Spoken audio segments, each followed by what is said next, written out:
The situation in Venezuela has deteriorated significantly over the last week.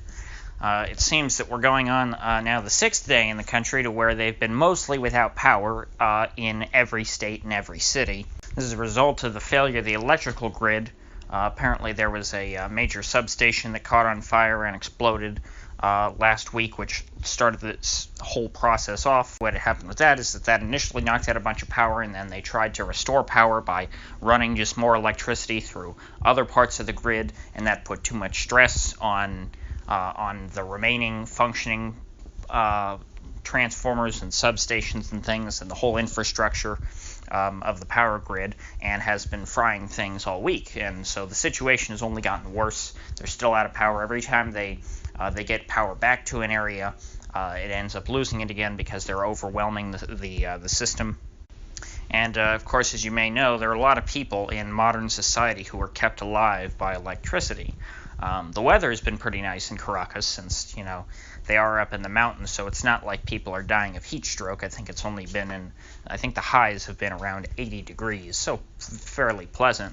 But you still have folks like, diabetics and people on dialysis and people on life support, and of course, what Marco Rubio keeps tweeting about, the babies in the incubators. All these people are under a lot of threat by not having electricity, and by going on a whole week without electricity, I have to imagine that there are quite a few people who have died because they just couldn't get the necessary medical help. Now, how many of these claims are true and how many of them are propaganda, I don't know. It's hard to sift through that.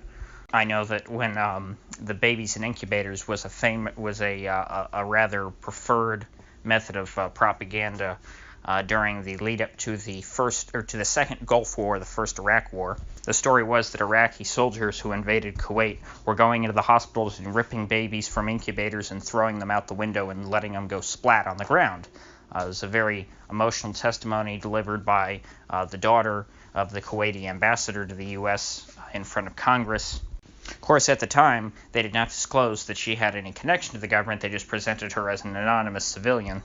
Seems to me at this point, though, the case has already been made and the war is pretty much going to happen. I'd hoped that after nothing happened a couple weeks ago with the aid trucks, that perhaps things were going to settle down and the U.S. was going to stop trying to, kind of get bored and stop dealing with Venezuela. But this week things have gotten really, really bad. I mean, of course, Maduro is coming out with some nonsense claim that the U.S. detonated an EMP that knocked out the Venezuelan electrical grid.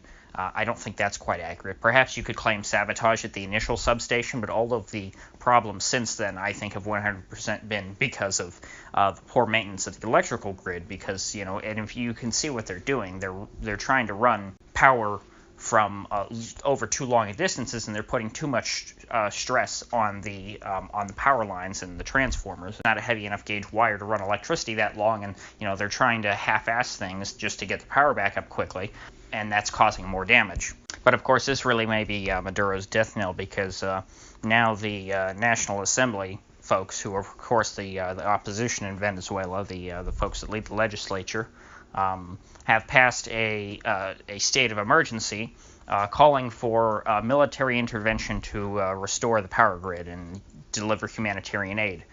Now, in the resolution, they do not specify whether they mean the Venezuelan military or a foreign military. And so last night, Juan Guaido, who's the Obama-type guy who's leading the opposition, looks a lot like Obama, rolls his sleeves up, very, very charming. He went on Fox Business, oddly enough, and he said that it was intentional that they didn't specify whether it was the Venezuelan military or foreign military, and so he said he'd be perfectly happy if the U.S. would intervene to help their poor, starving people. So this is a big change now, because now the U.S. has an official invitation from what they recognize to be the government of Venezuela to help restore order. So the U.S. now wouldn't even have to argue in favor of aggressing against Venezuela, because they could just simply claim, well, we were invited, which they technically were by a faction within the government. The opposition has invited them. Of course, they recognize the opposition as the government. I don't see how the U.S. doesn't invade. I'm surprised that they're not already talking about it at this very moment. Perhaps Trump wants to make a big primetime address about it. But I know they're certainly laying the groundwork as we speak, because Pompeo just pulled the last U.S. diplomats and you can't see, but I'm putting diplomats in air quotes because diplomats are oftentimes intelligence officers, particularly in countries that are not friendly to not only the U.S., but everyone does that. They always slip in spies with their diplomats. So I don't know if the guys who are still in Venezuela, because I know they pulled a lot of diplomatic staff out of Venezuela, I don't know if these are just the spies or if they had already pulled the spies out and these were the actual diplomats there who run the embassy and actually do work. But Pompeo was pretty overt about why he was pulling them out. He said that their presence was a constraint on U.S. policy. In other words, they were acting as human shields for Maduro. Pompeo wasn't necessarily okay having the U.S. bomb Caracas when he knew that he had people still in there, so he wanted to get them out. So now they're no longer a constraint, and they can bomb as much as they want. And now they know they'll only kill Venezuelans. But I mean, really, as far as cases for U.S. intervention, this is one of the stronger ones. I still don't support it, obviously, but this is about the strongest one they've had in quite some time. Power's been out for a week. That's pretty bad.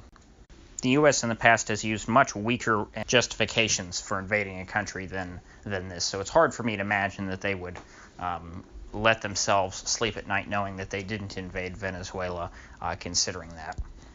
If you received any useful information from this video or commentary, I would very much appreciate if you'd click that like button and go ahead and subscribe too. I do put up daily videos, and I will keep that up in perpetuity, so I'll see you all tomorrow.